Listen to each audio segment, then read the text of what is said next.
O que é a terceira revelação? A pergunta a respeito da terceira revelação é uma pergunta muito interessante. Allan Kardec vai dizer que revelar é tirar o véu. Está lá em Agênesis. Vem do latim revelare, que é tirar do véu. A palavra revelação vai ser muito explicada a partir dele em Agênesis, no livro Agênesis. E ele vai dizer que há várias revelações pontuais, mediúnicas e até científicas, porque os grandes cientistas que vêm à Terra para revelar alguma lei desconhecida da natureza, por nós desconhecida, é um revelador também das leis materiais. Mas os espíritos disseram a Allan Kardec que há 3 revelações de caráter mundial, coletivo. A primeira, que seria Moisés no Decálogo, onde apareceu o monoteísmo, conquista extraordinária da evolução, o conceito de um Deus único, uma causa única no universo. A segunda revelação, Jesus e a sua mensagem, que sintetiza toda a busca do ser humano para a evolução. E a terceira revelação estaria colocada através da doutrina espírita. Quando falamos em doutrina espírita, não estamos tendo nenhum discurso sectário, religioso, em detrimento de uma religião em relação a outra. A doutrina espírita pelo conjunto de ideias que representa, que não é patrimônio só do espiritismo, está presente na história da humanidade. Então esse conjunto de ideias, que conhecemos como doutrina espírita, que no ponto de vista filosófico sempre existiu, daí Allan Kardec vai dizer que o espiritismo sempre esteve na história, o espiritismo no sentido filosófico. No sentido doutrinário, apareceu a partir do século XIX, como doutrina, como corpo doutrinário. Então, o espiritismo é essa terceira revelação. Kardec vai dizer que enquanto Moisés e a segunda revelação no Cristo partia de uma pessoa para se espalhar para o mundo, no espiritismo não há uma pessoa. Porque da mesma forma que aqui nós podemos receber uma mensagem mediúnica com um conteúdo de verdade, do outro lado do mundo, o médium pode estar recebendo a mesma mensagem, com a mesma essência, embora a roupagem diferente.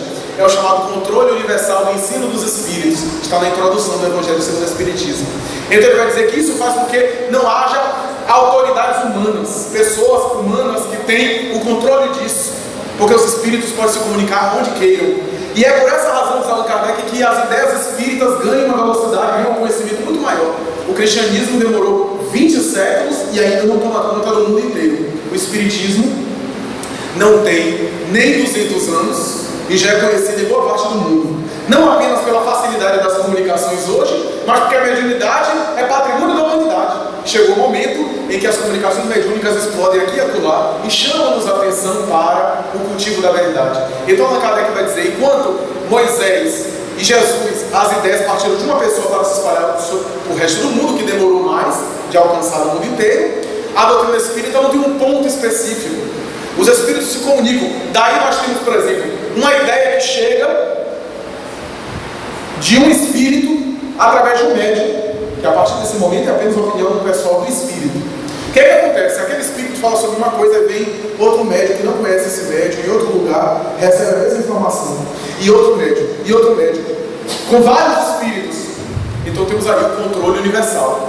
Kardec vai dizer que quando uma mensagem, um conceito, chega à Terra, do mundo espiritual, por vários médios que não se conheçam, por vários espíritos diferentes, aí está o consenso, aí já é um conceito do espiritismo e não a opinião pessoal de um espírito. Foi assim com a colônia espiritual, por exemplo.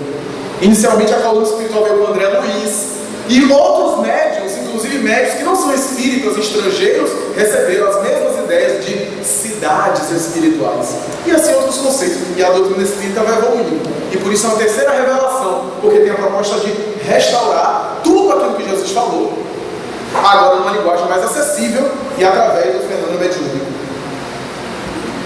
O que é se sentir um crocodilo? É, naturalmente, se sentir um ser primário, um ser que está rastejando ainda. Trata-se de uma metáfora que Emmanuel utilizou para dizer que se sentia muito atrasado, se sentia ainda um réptil ou um ser ainda rastejando, a ponto de não alcançar a sabedoria total do Evangelho naquele grupo de espíritos mais experientes do qual ele participava. Ele já tinha dado outras declarações. Por exemplo, quando na Federação Espírita Brasileira perguntaram a ele como eram as reuniões espirituais com Ismael, o guia espiritual do Brasil, e como Emmanuel se comportava diante de Ismael nessas reuniões. Chico respondeu: Emmanuel está me dizendo que ele participa de joelhos diante de Ismael. Então se trata, portanto, de outras referências que nós não temos ideia aí de como se dá essa evolução. Então o crocodilo é essa ideia, porque o crocodilo é esse ser que ainda está construindo, do ponto de vista evolutivo, algumas tendências que se manifestaram mais tarde na humanidade.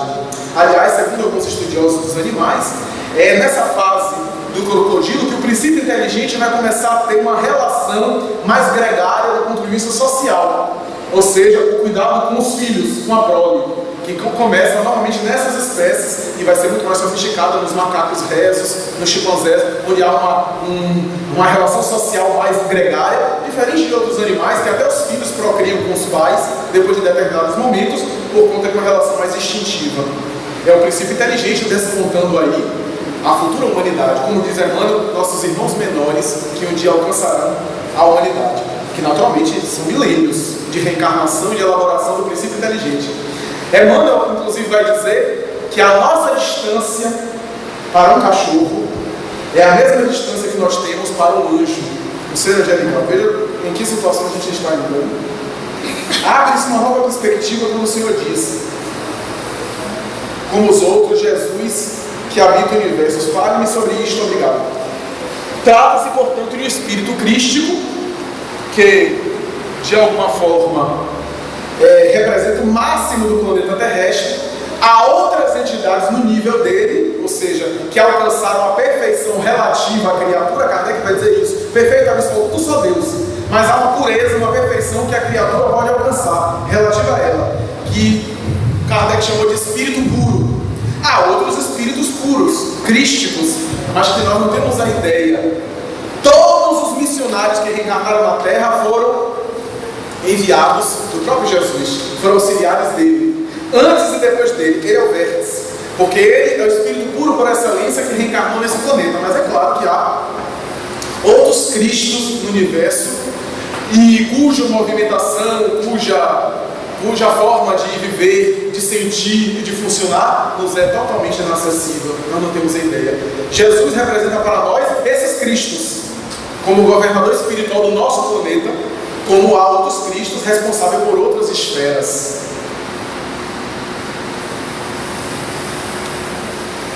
Flávio Santos, palestrante, é vaidoso, é presunçoso, justifique. Aí você está querendo entrar na minha semana.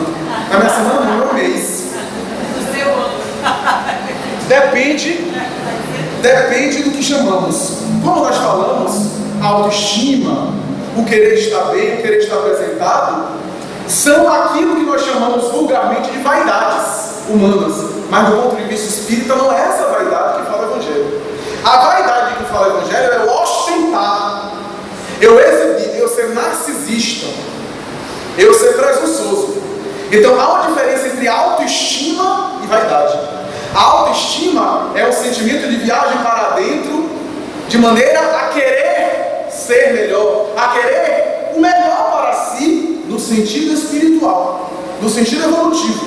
A pessoa que se ama quer se melhorar. É o auto-amor, é a reforma íntima. A reforma íntima é auto-amor, é autoestima. Querer estar bem, querer viver bem, querer encontrar a paz, não há nada de mais nisso. Pelo contrário, amar ao próximo como se ama a si mesmo. Jesus colocou como referência o amor a si mesmo. Quem não se ama, a ninguém ama. Só se consegue amar o outro quando se conhece esse sentimento em si mesmo. Amor e não apego, não desejo. Porque se eu não amo a mim mesmo, eu vou projetar desejos, carências e frustrações no outro, e não necessariamente amarei o outro. A presunção é a pessoa querer ser o dono da verdade, é aquela pessoa querer ser infalível. Tudo que ele fala está certo e ninguém pode corrigi-lo. Tudo que ele emite naturalmente é infalível e absoluto. Trata-se, portanto, de uma ilusão e uma fixação ideológica, inclusive. O presunçoso é alguém que não se conhece, porque ele atribui um valor a si mesmo que ele não tem. O orgulhoso normalmente coloca um valor em si que ele não tem, e se chateia, se irrita facilmente. Por quê? Porque como as pessoas não vão tratá-lo dessa forma, ele vai se irritar facilmente. Você sabe com quem está falando? É a cultura do presunçoso, do vaidoso. Agora, se eu tenho vaidade ou presunção, falta de caridade, ficar exibindo aqui as minhas imperfeições, né? Naturalmente, vou fazer isso, mas vamos fazer votos para avançar. A grande verdade é que todos temos desafios morais a vencer. A diferença é que uns são mais, outros são menos. Mas o conceito básico da vaidade é a ostentação. Que, aliás, o vaidoso não se ama, porque quem se ama não fica se exibindo, se respeita, se preserva. Então há uma grande diferença. O livro de Amélia Rodrigues, que contém o Sermão da Montanha, é o livro Primícias do Reino. Livro Primícias do Reino. Se não me falha a memória, o título do capítulo é O Excelso Canto, onde ela fala sobre essas colocações. Fale sobre o Filho do Homem. É aquela expressão que falamos, o Filho do Homem seria uma expressão idiomática, uma gíria, como nós usamos algumas gírias para se referir a outra pessoa. É, portanto, uma expressão idiomática que se usava na época para chamar alguém. Filho do Homem. Como a gente fala, ó Filho de Deus, vem cá, ó criatura. É como se fosse uma expressão popular da época, coloquial.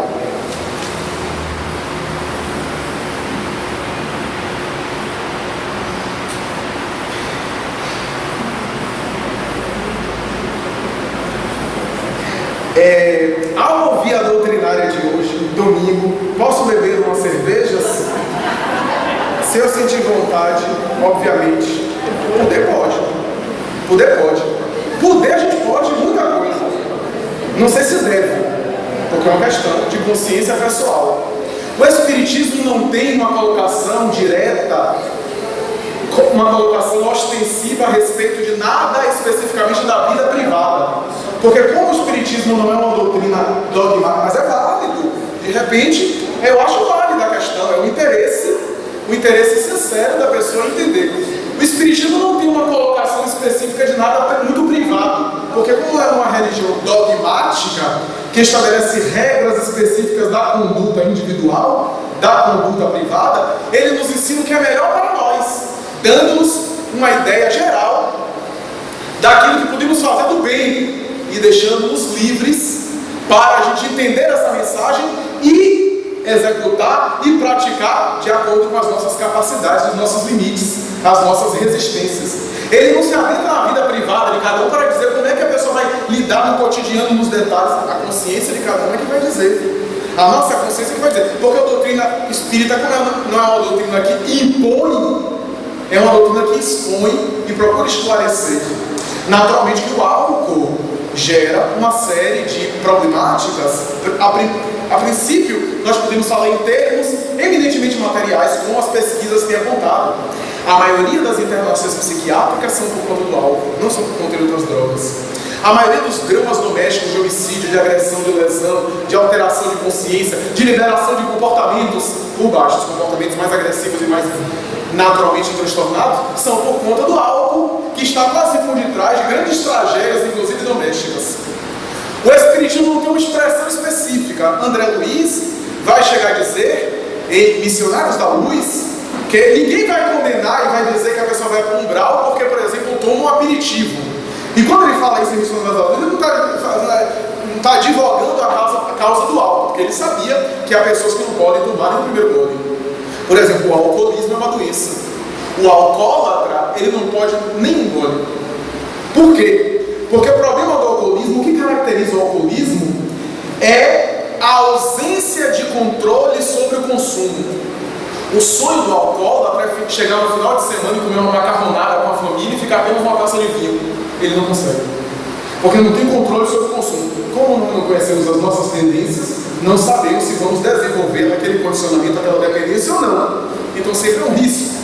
Porque, naturalmente, nós precisamos de algo que altere a nossa consciência para ter, naturalmente, uma emoção que seria induzida por um estímulo químico. Algo como a birinite para ficar alegre. Então não é uma alegria que vem da alma, é uma alegria que é estimulada pelo birinite, pela bebida alcoólica. Não estou fazendo aqui nenhum tipo de apologia, mas Joana de Ângeles, no livro Após a Tempestade, vai dizer mais ou menos assim: deixo a consciência de cada um examinar a questão e estabelecer os valores para saber o que é realmente de bom, o que não é, o que é importante e o que não é. A pessoa conhecendo a si mesmo pode avaliar. Ninguém vai condenar, ninguém acha que só porque a pessoa tomou, como está dizendo aqui, e eu falo isso com absoluta isenção e imparcialidade porque eu não bebo, mas falo isso com também a compreensão de não ser uma pessoa intolerante e excessivamente incompreensível com o outro. Ninguém acha que a pessoa que toma um gole de cerveja, por exemplo, um dia, vai para um grau por conta disso. Não chegaremos a esse absurdo, a esse exagero. Mas vale a pena pensar o que é que nós queremos. Joana de Ângeles vai dizer, diante da tendência que alguns espíritos trazem de dependência, e como nós não sabemos se desenvolveremos determinados transtornos na área do alcoolismo, nem o primeiro gole, ela vai dizer. Ela vai fazer essa apologia no primeiro gole, porque ela usa outra expressão, vou usar uma expressão porque eu não me lembro das palavras dela agora, no livro Após a Tempestade. Mas ela usa mais ou menos a expressão que nós podemos traduzir aqui através de um brocado popular, por onde passa um boi, passa uma boiada. Eu estou traduzindo através de uma expressão popular, mas ela usa outra forma de falar. O que eu acho curioso é que normalmente quando a gente toma uma bebida alcoólica, normalmente libera as coisas que não são muito agradáveis. Aquilo que a gente tem no inconsciente, que a gente precisa trabalhar, vem à tona justamente de maneira sem a gente ter a censura. Então aquele que é carente fica mais carente, quer beijar todo mundo, diz que ninguém ama, ninguém quer. Aqueles que são valentões ficam mais valentões, quer desafiar todo mundo. Aqueles que se acham os Dom Juan ou as Donas Joanas saem por aí. Então cada um tem um estímulo diferente de acordo com os conflitos que trazem no inconsciente. Eu nunca vi alguém bebendo alguma bebida para sair por aí fazendo bem. Não, eu vou beber aqui esse conhaque para depois subir a favela e fazer a caridade. Só faz coisa que normalmente só faz coisa que não presta. Só bebe para depois liberar as coisas que não prestam. O que eu acho interessante é isso. Eu nunca vi ninguém dizendo, olha, eu vou beber aqui essa garrafa de vinho para depois isso sair tomando as coisas, fazendo uma assistência social com os pobres. Então vale a pena a gente pensar nisso sem, naturalmente, repetir, estar entrando numa área que é de consciência individual. Tudo nos é lícito, mas nem tudo nos convém, diz o apóstolo Paulo. Então devemos, naturalmente, pensar e estabelecer os valores. E se você tem uma relação com o álcool de maneira funcional, de maneira saudável, embora não estamos fazendo apologia para permanecer, porque o grande questionamento nosso é o que é necessário e o que é supérfluo. O que é que podemos tirar, o que é que podemos nos libertar da nossa vida, o que é que nós precisamos. Naturalmente que nós respeitamos, mas naturalmente deixamos a consciência individual avaliar, como é o caso de todas essas questões. Na sua fala, a humanidade sempre teve modelo, mas guia. Foi isso mesmo que você falou? Não ouvi direito, pode repetir? Acho que é de Amélia Rodrigues. É Joana de Ângeles, no livro Nascente de Bênçãos, ela vai dizer que a humanidade sempre teve guias, orientadores teóricos, mas modelo só Jesus. Só a sua vida foi modelada. Porque o guia é aquele que diz para nós fazermos, mas o modelo é aquele que ao invés de dizer, faz e diz como nós devemos fazer. Jesus sempre ia à frente. Em todo o Evangelho, ele só falava aquilo que ele antes fazia e demonstrava pela prática. Por isso que ele é modelo. Buda teve um momento da iluminação, mas antes teve uma vida regalada, uma vida de luxúria, de prazeres, de perturbações. Krishna teve a experiência de disparates sexuais até se iluminar, e a gente vai ver todos os sábios em um momento de iluminação. Jesus não, ele era diferente. Toda a sua vida, do berço ao túmulo, foi modelar. Alguém vai dizer, no momento final, nós sempre esclarecemos que aquele momento de pai, pai, porque me abandonaste, é um momento de cântico. Os salmos do Antigo Testamento eram música, era uma espécie de música que o hebreu cantava. Tanto é que os salmos de Davi eram cantados, inclusive, ao rei Saul. Samuel cantava os salmos de Davi, era a primeira experiência musicoterapêutica da humanidade, porque o Saul era vítima de depressão. Então era uma experiência terapêutica, cantar os salmos. Era um cântico. E, se a gente pegar o Antigo Testamento, o Salmo 22, está lá o Salmo 22, antes do 23, o famoso 23, o Senhor meu pastor não me faltará. Antes tem lá o Salmo 22 dizendo, Deus meu, por que me abandonaste? Era o salmo que o Messias deveria cantar no momento final. Jesus não estava tendo medo, pai, por que me abandonaste nesse momento? Ele estava cantando o Salmo 22 para ser reconhecido como Messias. Aliás, como reconhece a maioria dos estudiosos hoje. Eli, Eli, lama sabachthani. Deus meu, por que ele me abandonou? E depois ele clama o Salmo 31. O Salmo 31 tem um momento que fala: entrego o meu espírito em vossas mãos, está tudo consumado. Está lá nos Salmos. Ele não estava tendo nenhuma fragilidade. Aliás, no momento final que ele vai ter, depois dos açoites, depois da cruz de espinho, depois de toda a tortura, será que ele tem algum momento de fragilidade? Era antes, na agonia, já quase morto. Ali no momento final, pelo contrário, estava naturalmente. E ele dizia: eu tenho sede de caminhar logo, porque quando eu for erguido, eu atrairei muito. Os apóstolos pensavam que ser erguido era ser erguido num trono. Ele estava se referindo indiretamente a ser erguido na crucificação. Quantas vezes nós ouvimos a verdade e não percebemos que é verdade? Passa-nos despercebido. Os apóstolos ouviram isso: eu serei erguido, e não entenderam. Então nós temos essa ideia. Não tenho religião, fui criada numa família basicamente católica, fiz primeira comunhão, batismo, etc. Hoje, aos 48 anos de idade, penso que não creio em religião alguma, mas creio que a caridade é o único caminho para alcançar a paz interior. Mas sofro com a ingratidão das pessoas. E então, o que fazer? Como agir? Devo me aprofundar no Espiritismo? Isso é motivo suficiente para me decidir contra a minha religião?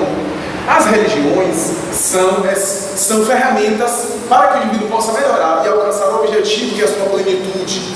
As religiões são segmentos muito importantes à alma humana, porque apesar dos absurdos que as religiões cometeram ao longo da história, não se pode negar que as religiões também fomentaram muita coisa boa.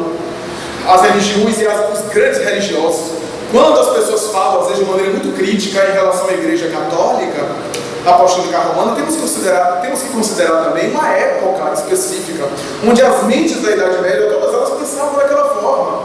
Quando nós vemos Inácio de Loyola, Torquemada, os grandes inquisidores cruéis que dizimaram vidas, não podemos esquecer que também nós temos na mesma veneranda Igreja Católica um São Francisco de Assis, uma Teresa d'Ávila, um Santo Antônio de Pádua, uma Madre Teresa de Calcutá. Não é a religião culpada daqueles hediondos, porque ela oferece uma mensagem, mas o indivíduo não é a religião, são os religiosos. Então a religião é um segmento importante que às vezes nos faz entender o espiritual, nos faz relacionar. Se você acha que está sentindo necessidade da religião, busque. Não precisa ser necessariamente a doutrina espírita. O espiritismo não tem preocupação de ficar convertendo as pessoas. O espiritismo é uma proposta para aqueles que não se interessam e não se identificam com outras propostas. Mas o espiritismo entende que converter pela violência não é a ideia. Tente estudar o espiritismo, se for o caso, se você se identifica, tente estudar, conhecer a obra, para ver se você se identifica com ela, se tem uma coerência, se faz sentido para você. Se não faz sentido, busque outra proposta. E se você não se identifica com a religião nenhuma, não é importante. O importante é ser uma pessoa de bem. Se você é uma pessoa de bem, você está no caminho certo. Melhor ser um ateu sem religião e honesto do bem, do que ser um religioso fanático, irresponsável e intolerante. Naturalmente que a fé ajuda em muitas situações, porque nos dá às vezes um suporte que o ateísmo, que a falta de fé, que a falta de suporte espiritual não oferece. Não podemos negar isso, mas não é o mais importante. O próprio Allan Kardec perguntou aos espíritos se o conhecimento do espiritismo ajudava no despertar na vida espiritual. E os espíritos disseram que sim. Compreendendo mentalmente, a mente vai se adaptando para que o espírito possa despertar na vida espiritual, naturalmente já compreendendo a situação que já conhecia de antecipado, mas que não era isso o mais importante, o principal. O principal era a pessoa ter uma vida equilibrada, uma vida honesta, uma vida boa. Se o indivíduo teve uma vida do bem, ele desperta amparado na espiritualidade. E aquilo que nós não compreendemos agora, compreenderemos mais tarde. Naturalmente que isso não estamos dizendo que a religião não tem importância, repetimos. Para concluir, me permito narrar um breve caso que já contei antes, a respeito do suporte religioso. Uma senhora do Rio de Janeiro, que havia adotado o espiritismo recentemente, essa senhora, chamada Esmeralda Bittencourt, vai fazer história no movimento espírita. Ela se torna amiga íntima de Chico Xavier. Na verdade, ela simpatizou com o espiritismo mais com Chico Xavier, porque adorava Chico. Era um vínculo afetivo muito forte. E mais tarde se interessa pelo espiritismo. E não foi por acaso.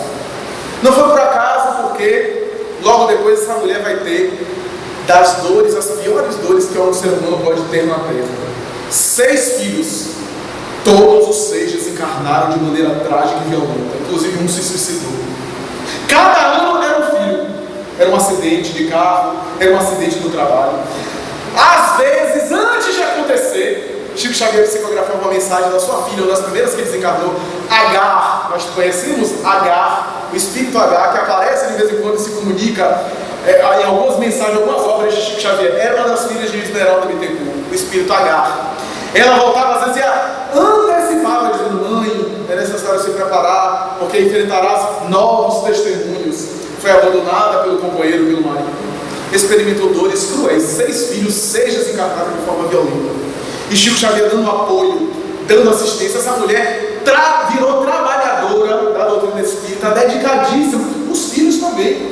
Alguns filhos eram militantes do movimento espírita, na juventude, ativos, e desencarnaram daquela forma. Depois de todas as dores e os lutos, e naturalmente as lágrimas, recebeu mensagens psicografadas de alguns filhos, e assim por diante. Essa mulher continuou. E um dia, estando com Chico, conversando com ele, Chico pega as mãos dela e diz: Esmeralda, minha filha, nossa amizade não começa aqui, vem de mais de 5 séculos. E começa a ficar pálido. A reação de Chico era ficar pálido, e Emmanuel entra em cena e dá uma psicografia, uma das mais profundas psicografias que eu já vi, porque ele interessava pessoalmente falando de reencarnações anteriores. Nós não vemos isso comumente na psicografia de Chico, mas era um momento especial. Aliás, essa mensagem e esse caso todo está narrado no livro Ide e Pregai, do expositor espírita Nildo Boechat, um dos maiores expositores espíritas da história do movimento espírita, não muito conhecido. Divaldo Franco já falou recentemente que a maior memória espírita de conhecer a codificação que ele já conheceu foi Nildo Boechat, e a segunda pessoa, Sueli Caldas Schubert, ainda encarnado. E Nildo Boechat transcreve essa mensagem de Chico Xavier nessa obra Ide Pregai, onde Emmanuel começa a mensagem falando de uma cena em agosto de 1572. O rei da França na época de Guise, o Duque de Guise, o rei Carlos da França, Catarina de Médici presente, ao lado uma donzela que participava, acompanhava de 15 anos, que seria o próprio Chico Xavier reencarnado, uma jovem que acompanhava, e a duquesa de Nemours. O rei Mentecapito olha os protestantes, os huguenotes, ali na França. Era o dia 24 de agosto de 1572, quando Catarina de Médici, influenciando o rei, o sacerdote presente disse: é necessário, porque os protestantes estão invadindo a França e o catolicismo deve ser defendido, deve ser preservado. Até que a duquesa de Nemours disse assim: vai, faça, é necessário, assine logo esse documento. E o rei tem uma crise e assine, diz: então matem todos. E dá aí o início da famosa noite de São Bartolomeu, onde milhares de cadáveres de jovens protestantes. Na mensagem, Emmanuel ainda coloca que o próprio rei diz assim: mas muitos desses protestantes são jovens, filhos nossos aqui da nossa juventude, que aderiram ao protestantismo. E a própria duquesa de Nemours olha para o sacerdote e diz: então é melhor que eles morram em prol da fé católica. E muitos filhos de muitas mães foram assassinados. Emmanuel termina esse conto e continua dizendo: dirige-se pessoalmente a ela, que não era comum nas mensagens de Emmanuel: minha querida Esmeralda Bittencourt, eras a duquesa de Nemours. Nosso médico estava na época com fulana de tal, uma jovem que acompanhou, embora não participou diretamente, daquelas batalhas sangrentas. E é por essa razão que 500 anos depois reencarnaste na Terra, tivestes outras reencarnações, mas não conseguiste liberar do débito. E a divina providência era tão misericordiosa que não poderia cobrar a regularização desses débitos antes, porque não teria condição de suportar. Esperou que o tempo passasse, para que naturalmente optasses e tivesse fortaleza emocional, e justamente no momento que começaste a se aproximar da doutrina espírita para te dar o suporte, para poder enfrentar os débitos que mais cedo ou mais tarde viriam através de acidentes, de situações que não havia mão assassina de ninguém, para passar pela mesma dor das mães enlutadas na época da noite de São Bartolomeu. Então essa mensagem me impressionou muito, porque muitas vezes o suporte religioso, entre aspas, coincidentemente está chegando a nós por um mecanismo da providência divina. Porque nós temos débitos. Aí alguém vai dizer assim: entra no espiritismo e a coisa começa a dar errado, começa a sofrer. Não é o espírito endividado, ia sofrer de qualquer jeito. Mas a providência divina é tão amorosa que espera o indivíduo ter condição, maturidade, para experimentar as situações de regularização dos débitos perante a consciência e aguarda o momento certo.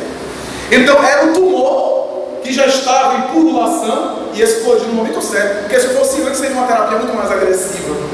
E nós não compreendemos esse mecanismo da sabedoria divina. A mensagem de Jesus, o evangelho dele, e principalmente o Sermão da Montanha, é um dos grandes faróis para a nossa fortaleza espiritual. Todos nós que estamos aqui passamos por problemas.